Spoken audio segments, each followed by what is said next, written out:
In antiquity, the city was not merely a place to live, but a representation of cosmic, human, and spiritual order.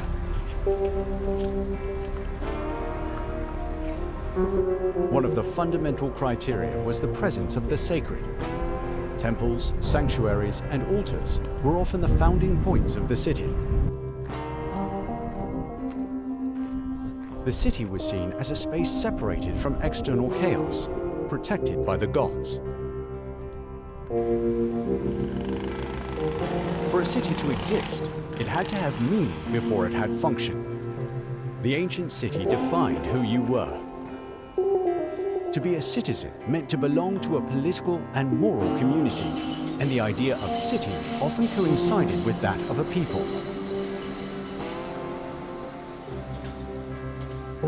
The city was not neutral.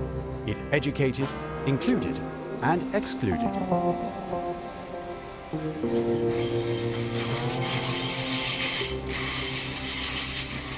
Ancient cities had clear boundaries, walls, gates, symbolic thresholds whose limits were not only defensive, but also identity-defining. What was outside was qualitatively different from what was inside.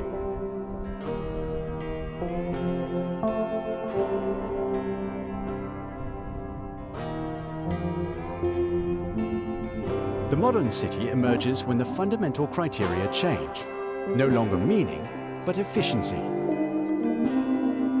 The guiding principle becomes the movement of people, goods, and capital.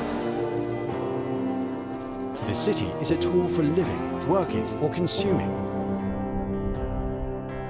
Personal identity no longer depends on the city, but precedes it. The city is no longer an instrument that shapes the citizen.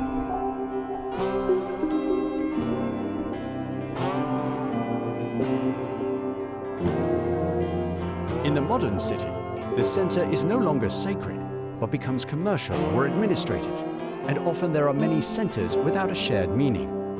Urban space is fragmented into functions: living, working, leisure. The city ceases to tell a unified story.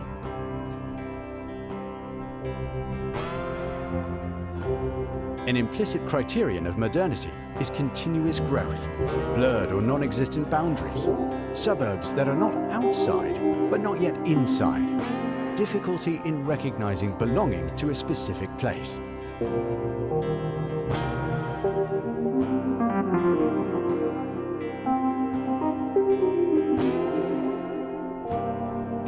What is often missing today is a shared criterion of meaning.